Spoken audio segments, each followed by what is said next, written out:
E zone Marathi education चॅनलवर आपलं सर्वांचं स्वागत.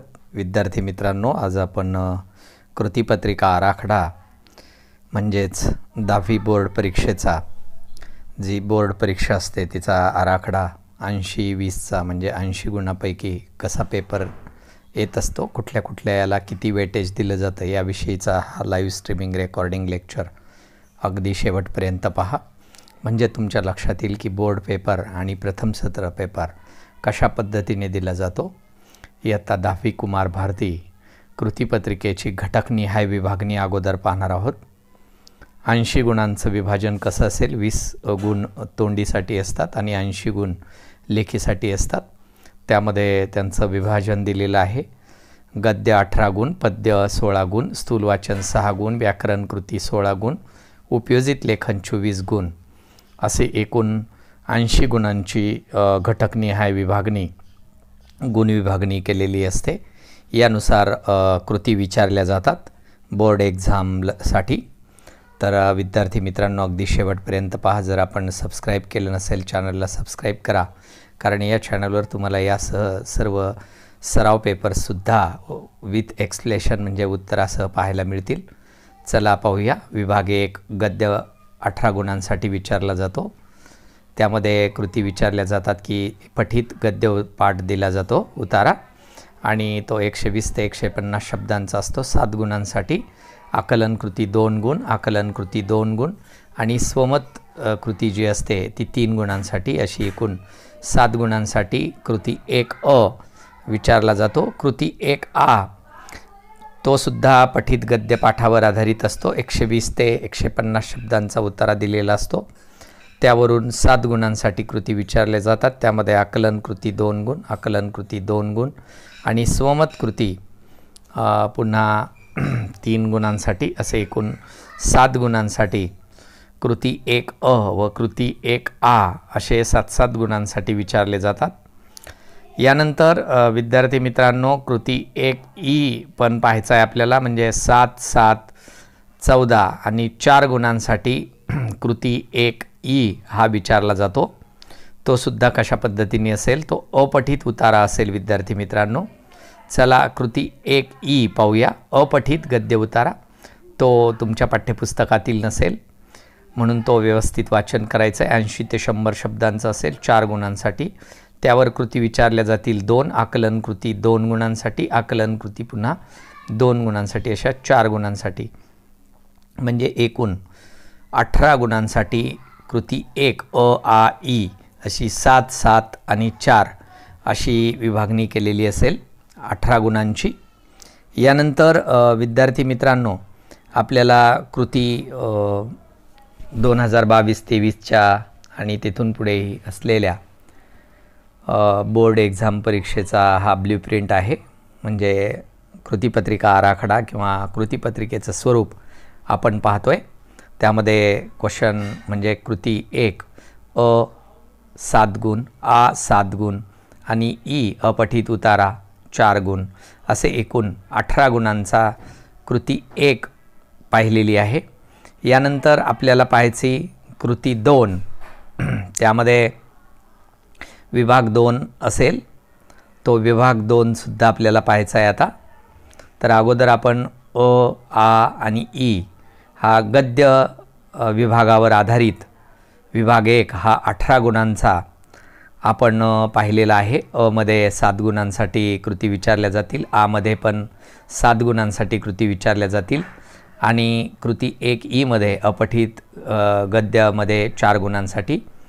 इथे विभाग 2 आहे पद्यावर. एकूण गुण 16 गुणांसाठी कृती विचारल्या जातील. प्रश्न 2 किंवा कृती 2 आहे. पठित पद्य उतारा दिलेला असेल. पाठ्यपुस्तकातील समाविष्ट ज्या कविता आहेत त्यापैकी एक कवितावर दिलेला असेल. त्यावर आकलन कृती 2 गुणांसाठी, दुसरी आकलन कृती 2 गुणांसाठी. त्यानंतर कवितेतील दिलेल्या कोणत्याही 2 ओळींचा सरळ अर्थ सांगायचा आहे, तो 2 गुणांसाठी दिलेला असेल. आणि जी कविता दिलेली त्या कवितेचं काव्यसौंदर्य स्पष्ट करायचं आहे, ते सुद्धा 2 गुणांसाठी. असा प्रश्न 2 मध्ये पठित पद्य 8 गुणांसाठी ही कृती विचारलेली असेल. आता ही पाहिल्यानंतर आपल्याला ही 8 गुणांची झाल्यानंतर विभाग 2 पद्य हा एकूण 16 गुणांसाठी आहे। तेव्हा पुढील सुद्धा पाहायचं आहे प्रश्न 2 आ यामध्ये सुद्धा तुम्हाला काही पठित पद्यावर कृती विचारल्या जातील, त्यासुद्धा आपल्याला पाहायच्यात। चला पाहूया। अर्थसौंदर्यामध्ये अर्थसौंदर्य, विचारसौंदर्य, भावसौंदर्य यापैकी कोणती एक कृती विचारली जाते? दिलेल्या कवितेतील कोणत्याही 2 ओळी काव्यसौंदर्यासाठी अनुकूल असाव्यात, त्यावर काव्यसौंदर्यासाठी योग्य कृती विचारणं तिथं अपेक्षित आहे। यानंतर विद्यार्थी मित्रांनो, आपण हे पाहिल्यानंतर आपल्याला पाहायची पद्यामधलीच आणखी काही कृती पाहायच्यात की त्या कशा पद्धतीने विचारल्या जातील। विद्यार्थी मित्रांनो, तुम्ही हा live streaming recording lecture E-zone Marathi education या चॅनलवर पाहतात। जर आपण या चॅनलला सबस्क्राईब केलं नसेल, सबस्क्राईब करा, लाईक करा आणि हा लाईव्ह स्ट्रीमिंग रेकॉर्डिंग लेक्चर आवडल्यास आपल्या इतर मित्रांना शेअर करा, म्हणजे त्यांना बोर्ड परीक्षेला जाताना कशा पद्धतीने कृतीपत्रिका सोडवायची याचं जे आकलन आहे, तो जो आराखडा आहे, स्वरूप आहे, ते त्यांच्या लक्षात येईल। तेव्हा अगदी शेवटपर्यंत पहा, मध्ये मध्ये स्किप करू नका, पूर्ण लाईव्ह स्ट्रीमिंग रेकॉर्डिंग लेक्चर पहा। यानंतर पुढील जी कृती विचारली जाईल ती कृती पाहूया आपण। कृती प्रश्न 2 आ असेल, ती कृती आता आपण पाहणार आहोत की जिच्यामध्ये आमध्ये कवितेवरील आधारित कृती दिलेली असेल। तिच्यामध्ये 4 गुणांसाठी कविता वगळून पाठ्यपुस्तकातील इतर कोणत्याही 2 कवितांची नावं दिलेली असतील कृतीपत्रिकेत, त्यावर आधारित खाली दिलेल्या कृतीपैकी कोणत्याही आवश्यक त्या कृती विचारल्या जातात आणि त्या तुम्ही सोडवायच्यात। प्रस्तुत कवितेचे कवी कोण किंवा कवयित्री कोण आहेत, 1 गुण मिळेल। प्रस्तुत कवितेचा विषय कुठला आहे तो लिहायचा, त्यावर 1 गुण मिळेल। आणि प्रस्तुत कवितेतील शब्दांचे अर्थ लिहा, त्याला 2 गुण मिळतील। कवितेतील कोणतेही 2 शब्द देणे व ते सोडवणे प्रत्येकी 1 गुणांसाठी असे पण विचारले जाऊ शकतात, त्याला 2 गुण तुम्हाला तिथे मिळणार आहेत। म्हणजे अशा पद्धतीने एकूण गद्य विभाग जो पद्य विभाग आहे 16 गुणांसाठी, त्याचं विश्लेषण आपण इथे पाहिलेलं आहे। त्यानंतर विद्यार्थी मित्रांनो, आपल्याला पुढील ज्या कृती आहेत त्या आपण पाहायच्यात। चला पाहूया पुढील कृती। म्हणजे प्रश्न 1 अ आ ई या कृती पाहिल्या आपण 18 गुणांसाठी। त्यानंतर विभाग 2 मध्ये पद्यामध्ये 2 कृती पाहिल्यात आपण 8 आणि 4 12 गुणांसाठी, त्या 16 गुणांच्या पाहायच्यात आपल्याला, तर त्या 16 गुणांसाठी। यानंतर विद्यार्थी मित्रांनो, आपण पुढील कृतीसुद्धा पाहणार आहोत। हा लाईव्ह स्ट्रीमिंग रेकॉर्डिंग लेक्चर आहे पहा, त्यामध्येच आणखी काही कृती विचारल्या जातात पहा। प्रस्तुत कवितेतून मिळणारा संदेश लिहा, प्रस्तुत कवितेतून व्यक्त होणारा विचार लिहा, 2 गुण मिळतील। प्रस्तुत कवितेची भाषिक वैशिष्ट्ये लिहा, 2 गुण। प्रस्तुत कवितेतील दिलेल्या कोणत्याही ओळीचा सरळ अर्थ लिहा, 2 गुण। प्रस्तुत कविता तुम्हाला आवडण्याचे वा न आवडण्याचे कारण लिहा, 2 गुण। वरीलपैकी कोणत्याही कृती 4 गुणांसाठी विचारणं अपेक्षित आहे, म्हणजे 4 गुणांसाठी असतील। एवढ्या 8 दिलेल्या आहेत, एवढ्या पण नसणार आहेत तिथे, पण यापैकी कुठल्याही बरोबर 4 गुणांसाठी विचारल्या जातात। शक्यतो 1 गुणांच्या 2 कृती आणि 1-2 गुणांची खालीलपैकी 1 कृती ही विचारली जाते। यापैकी 4 गुणांसाठी या कृती विचारल्या जातात। आपण अचूक त्याची उत्तरं लिहिल्यानंतर तुम्हाला जास्तीत जास्त गुण निश्चित मिळतील। तर यानंतर पुढील ज्या कृती आहेत त्यासुद्धा आपण पाहणार आहोत। आता गद्य आणि पद्य विभाग पाहिल्यानंतर आपल्याला विभाग 3 पाहायचा आहे विद्यार्थी मित्रांनो आता, आणि तो असणार आहे पूरक पठणवर। तो विभाग 3 पूरक पठण, आणि तो पाकृती रचना 1-1-2 किंवा 2-2 प्रत्येक 1 किंवा 2 गुणांचीच विचारली जावी, अर्ध्या गुणांसाठी स्वतंत्र असते। आणि 4 गुणांना खाली पुन्हा ई दिलेलं असतं, काव्यपंक्तीचं रसग्रहण करा। तिथे सुद्धा साठी कविता सोडून ज्या उरलेल्या कवितापैकी कृतीपत्रिकेत देणं अपेक्षित आहे। काव्यपंक्तीचं रसग्रहण करावं। रसग्रहण करताना या मुद्द्यांचा विचार करावा। कुठल्या कुठल्या 3 मुद्द्यांचा विचार केला गेला पाहिजे। त्या 3 मुद्द्यांचा विचार करत असताना परिच्छेद सोडून लिहायचेत उत्तरं आणि ते 4 गुणांसाठी इथे ही कृती दिलेली असेल। पहा विद्यार्थी मित्रांनो, काव्यपंक्तीचं रसग्रहण करताना ते सुद्धा 4 गुणांसाठी तुम्हाला दिलेलं असेल। ते 4 गुणांचं लिहित असताना म्हणजे एकूण 16 गुणांसाठीचा विभाग 2 आपण आता पाहिलेला आहे। तर जो शेवटचा त्यामधला 4 गुणांचा होता, काव्यपंक्तीचं रसग्रहण करा, ते रसग्रहण ज्या 3 मुद्द्यांच्या आधारे करा असं सांगितलं की पाठ्यपुस्तकातील समाविष्ट असलेल्या कवितेपैकी कोणत्याही एका कवितेतील रसग्रहणास अनुकूल अशा 2 किंवा 4 ओळी कृतीपत्रिकेत देणं अपेक्षित आहे आणि त्यानुसार त्या ओळींचं, त्या काव्यपंक्तींचं रसग्रहण खालील 3 मुद्द्यांच्या आधारे आपल्याला करायचं आहे।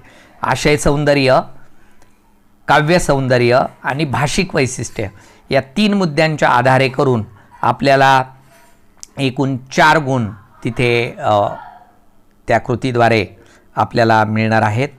तेव्हा अशा पद्धतीने प्रश्न 1 कृती अ आ ई हे 7, 7 आणि 4 म्हणजे एकूण 18 गुणांसाठी गद्य विभागावर, तसेच विभाग 2 जो आहे तो 16 गुणांसाठी 8, 4, 4 असा एकूण 16 गुणांसाठी पद्य विभागावर कृती विचारल्या जातात। यानंतर विद्यार्थी मित्रांनो, आता 2 विभाग झाल्यानंतर आपल्याला विभाग 3 पण पाहायचा आहे, जो की महत्त्वपूर्ण आहे। प्रत्येक विभाग आणि प्रत्येक विभागातील कृती बोर्ड एक्झामला सोडवणं क्रमप्राप्त आहे आणि महत्त्वाचं पण आहे आणि जास्तीत जास्त गुण मिळवण्यासाठी खूप महत्त्वाचं आहे। त्यानंतर अशा 2 कृती दिल्यानंतर तिसरा जो विभाग येतो तो येतो पूरक पठण। तो सुद्धा आपण आता पाहणार आहोत की पूरक पठण कशा पद्धतीने त्यावर कृती विचारल्या जातात।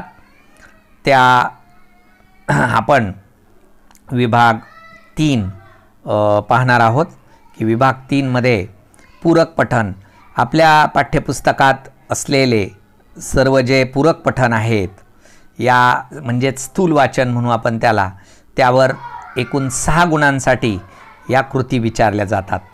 आता त्यामध्ये पाठ्यपुस्तकात असणाऱ्या स्थूल वाचनावर आधारित 3 कृती दिल्या जातील तुम्हाला, त्यापैकी कोणत्याही 2 सोडवणं अपेक्षित आहे। आता इथे 2 सोडवणं अपेक्षित आहे याचा अर्थ असा होतो की प्रत्येकी 3 गुणांना एक कृती विचारली जाईल। अशा 2 कृती सोडवणं अपेक्षित आहे आणि कृतीपत्रिकेमध्ये 3 दिल्या जातील। स्वमत व अभिव्यक्तीवर त्यावर आधारित विचारले जातील। यानंतर विभाग 4 आहे विद्यार्थी मित्रांनो, जो की भाषाभ्यास, तो महत्त्वाचा असा भाग आहे जो व्याकरणावर आधारित असतो। 16 गुणांसाठीही यावर कृती विचारल्या जातात वेगवेगळ्या।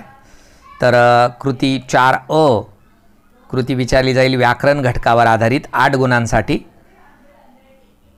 समास, जे 3 प्रकार आहेत समासाचे, द्विगु, कर्मधारय आणि द्वंद्व, त्यामधील प्रकार आहेत वैकल्पिक द्वंद्व, समाहार व इतरेतर द्वंद्व, यावर 2 गुणांसाठी कृती विचारली जाईल। शब्दसिद्धीवर प्रत्यय घटित, उपसर्ग घटित आणि अभ्यस्त यावर सुद्धा 2 गुणांसाठी कृती विचारली जाईल। वाक्प्रचार 4 कृती दिलेल्या असतात, त्यापैकी 2 कृती सोडवणं अपेक्षित आहे। 4 गुणांसाठी वाक्प्रचारांच्या कृती विचारल्या जातील। त्यामध्ये वाक्प्रचारांचा अर्थ सांगून वाक्यात उपयोग करा अशी कृती विचारली जाईल। कृतीपत्रिकेत 4 वाक्प्रचार असतील, त्यापैकी 2 सोडवणं अपेक्षित असतं। प्रत्येक वाक्प्रचाराचा अर्थ 1 गुण आणि प्रत्येक वाक्प्रचाराचा वाक्यात उपयोग करा 1 गुण, असे एकूण एका वाक्प्रचाराच्या कृतीसाठी 2 गुणांच्या अशा 2 म्हणजेच एकूण 4 गुणांच्या कृती इथे विचारल्या जातील। यानंतर विद्यार्थी मित्रांनो, कृती 4A आहे, जी भाषिक घटकावर आधारित कृती आहे, ही सुद्धा तुम्हाला 8 गुणांसाठी विचारली जाईल। त्यामध्ये सांगितलं आहे त्यांनी शब्दसंपत्तीवर 4 गुणांसाठी। आता शब्दसंपत्तीमध्ये कुठल्या कुठल्या कृती विचारल्या जातील तर समानार्थी शब्द लिहा, विरुद्धार्थी शब्द लिहा, एक वचन अनेक वचन बदला किंवा वचन ओळखा किंवा शब्दसमूहाबद्दल एक शब्द लिहा किंवा 3 शब्दसमूह देणं, त्यापैकी 2 सोडवणं अपेक्षित आहे किंवा शब्दातील अक्षरांपासून अर्थपूर्ण शब्द तयार करा. यापैकी कोणत्याही 4 घटकावर प्रत्येकी 1 गुणांसाठी 4 कृती विचारल्या जातील. एकूण 4 गुणांसाठी या कृती असतील. तर हे लक्षात ठेवायचं आहे. म्हणजे कृती 4A मध्ये 8 गुणांसाठी जे आहे त्यामध्ये 4 गुण इथे सांगितलेले आहेत त्यांनी. 4 गुणांसाठी A आहे. त्यावर कृती कशा पद्धतीने विचारल्या जातील त्या सांगितल्यात की समानार्थी शब्द विचारले जातील, विरुद्धार्थी शब्द विचारले जातील, त्या कृती सोडवायच्यात. एकवचन अनेकवचन बदला किंवा ओळखा. त्यानंतर लेखन नियमानुसार लेखन करा. इथे 2 गुणांसाठी कृती विचारली जाईल. अचूक शब्द ओळखा. 6 शब्द प्रत्येकी 4 पर्यायासह दिलेले असतील आणि त्या 4 पैकी 1 शब्द लेखन नियमानुसार जो अचूक आहे तो ओळखायचा आहे. या 6 शब्दापैकी 4 शब्द सोडवणं अपेक्षित आहे किंवा त्याला वाक्यातील लेखन नियमानुसार चुकीचे शब्द ओळखून दुरुस्त करा. प्रत्येक वाक्यात 2 शब्द लेखन नियमानुसार चुकीचे असतील. अशी 4 वाक्ये दिलेली असतील, त्यापैकी 2 वाक्य सोडवणं इथे अपेक्षित आहे. तर अशा पद्धतीने ही 2 गुणांची कृती इथे विचारली जाईल. यानंतर 4 आणि 2 6 झाली. आणखी 2 गुणांसाठी कृती विचारली जाईल पुढे, ती पण आपण पाहूया. तर सर्वप्रथम लेखन नियमानुसार लेखनमध्ये अचूक शब्द ओळखा किंवा वाक्यातील चुकीचा शब्द जो आहे लेखन नियमानुसार तो दुरुस्त करून लिहायचा आहे. प्रत्येक वाक्यामध्ये असे 2 शब्द चुकीचे दिलेले असतील, ते दुरुस्त करून लिहायचेत. अशी 4 वाक्ये दिलेली असतील, पैकी 2 वाक्य सोडवणं तुम्हाला त्या कृती अपेक्षित आहे. तेव्हा तुम्हाला त्याचे 2 गुण इथे प्राप्त होणार आहेत. म्हणजे दोन्हीपैकी 1 कृती सोडवणं अपेक्षित आहे. त्यानंतर तिसरं दिलेलं आहे पहा, विरामचिन्हे 1 गुणांसाठी. योग्य विरामचिन्ह वापरा किंवा विरामचिन्ह ओळखा किंवा चुकीची विरामचिन्हे बदला. यापैकी 1 गुणांसाठी कोणतीही 1 कृती विचारलेली असेल विरामचिन्हांवर 1 गुणांसाठी. त्यानंतर चौथा जे आहे की पारिभाषिक शब्द दिलेले असतील 2 1 गुणांसाठी. पाठ्यपुस्तकातील कोणतेही 2 पारिभाषिक शब्द असतील, दोन्ही सोडवणं इथे अपेक्षित आहे. प्रत्येक शब्दासाठी अर्धा गुण आहे. असे मिळून 2 याचे 1 गुण इथे त्याला पारिभाषिक शब्दावर प्राप्त होणार आहे. जसे की युनिट म्हटलं की त्याच्याबरोबर पुढे लिहावं लागेल तुम्हाला एकक. अशा पद्धतीने पारिभाषिक शब्द तिथे 2 विचारलेले असतील अर्ध्या गुणांसाठी. ते दोन्ही पण सोडवणं तिथे अपेक्षित आहे. अर्ध्या गुणांसाठी म्हणजे 1 गुणांसाठी ते एकूण दिलेले असतील. अशा पद्धतीने विभाग 4 यामध्ये येणाऱ्या ज्या कृती आहेत यावर आपण अगदी डिटेल्समध्ये चर्चा केलेली आहे. यानंतर जो 5वा विभाग आहे तो या 1 2 पहिला गद्यावर आधारित अ आ इ, दुसरा पद्यावर आधारित अ आ, तिसरा स्थूल वाचनावर आधारित आणि चौथा व्याकरणावर आधारित 16 मार्काच्या कृती दिलेल्या असतील, त्या आपण पाहिलेल्या आहेत. आता आपल्याला सर्वात महत्त्वाचा जो विभाग आहे विभाग 5 आहे, उपयोजित लेखन, जो की सर्वात जास्त गुणांसाठी असतो. इथे 24 गुणांसाठी दिलेला आहे. त्यामध्ये पहिलं 6 गुणांसाठी पत्रलेखन दिलेलं असेल. आता पत्रलेखन 2 पैकी 1 लिहायचं आहे पहा, औपचारिक आणि अनौपचारिक असे 2 पत्रलेखन दिलेली असतील. दोन्हीपैकी 1 लिहायचं आहे. 6 गुण तुम्हाला मिळतील.